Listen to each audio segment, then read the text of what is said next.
Calculation को fast और सही करना चाहते हो तो इसका बेस्ट तरीका बता रहा हूं, इससे बेस्ट तरीका पॉसिबल नहीं है। उसके बाद मैथमेटिकल स्टेप्स कैसे हुआ है, कैसे जोड़ घटाव करके आंसर तक पहुंचा है, ये वाली कैलकुलेशन तुम खुद से कॉपी में करो।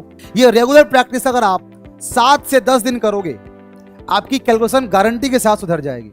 मैक्सिमम बच्चों के सामने आप चेक करना, मैक्सिमम बच्चे जो जेईई की तैयारी कर रहे हैं ना, उनके सामने सबसे बड़ी समस्या ये आती है, वो कहते हैं कि सर कैलकुलेशन मिस्टेक करता हूं मैं, सर मुझसे कैलकुलेशन मिस्टेक हो जाता है।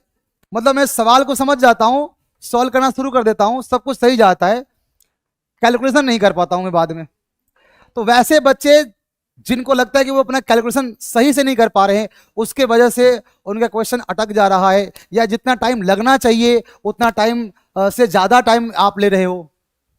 मतलब आप अगर कैलकुलेशन पर पकड़ अच्छी करना चाहते हो, कैलकुलेशन को फास्ट और सही करना चाहते हो, तो इसका बेस्ट तरीका बता रहा हूं, इससे बेस्ट तरीका पॉसिबल नहीं है। आप क्या करो, आप जेईई एडवांस के पुराने साल के जो बुक्स है ना वो उठा लो, जो 40 साल 42 साल का जो एडवांस का पेपर आता है ना, वो बुक उठा लो। आप उस बुक से कोई भी चैप्टर, रैंडमली कोई चैप्टर, भले तुमने उस चैप्टर को पढ़ा हो चाहे पढ़ा नहीं हो, आप कोई भी चैप्टर उठा लीजिए। आपने मॉडर्न फिजिक्स स्टार्ट कर लिया, मॉडर्न फिजिक्स स्टार्ट कर लिया आपने, आपको क्वेश्चन पढ़ना है, सॉल्व नहीं करना है, उस क्वेश्चन का सॉल्यूशन ओपन करना है। क्या करना है, उस क्वेश्चन का आप सॉल्यूशन ओपन कर लीजिए और फिर देखिए उस क्वेश्चन का जो सॉल्यूशन है, जहां तक सॉल्यूशन आप जब चेक करोगे तो आप पकड़ लोगे कि अच्छा यहां तक तो आपने फिजिक्स स्टार्ट किया है। फिजिक्स के बाद, फिजिक्स जहां पे खत्म हुआ है उसके बाद मैथमेटिकल स्टेप्स कैसे हुआ है, कैसे जोड़ घटाव करके आंसर तक पहुंचा है,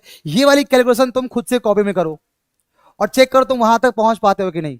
कोई भी क्वेश्चन उठा लो फिजिक्स का, पिछले साल का क्वेश्चन, आप कोई भी चैप्टर का कोई भी क्वेश्चन उठा लो, उसका सोल्यूशन देख लो और सोल्यूशन देखो कि कहां तक फिजिक्स चला है।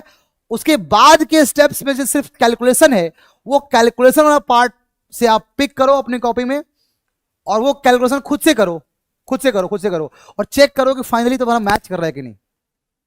रैंडम ऐसी प्रैक्टिस करो, मैटर नहीं करता कि आप अभी 11th क्लास में हो, आप अभी वेक्टर पढ़ रहे हो, कोई भी चैप्टर उठा लो एडवांस में जो आया हो क्वेश्चन उसका, और कोई भी क्वेश्चन पिक कर लो। आप ईएमआई का क्वेश्चन कर रहे हो, क्वेश्चन सॉल्व नहीं करना है, क्वेश्चन का सॉल्यूशन देखना है, चेक करना है कहां तक उस क्वेश्चन के सॉल्यूशन में फिजिक्स चला है।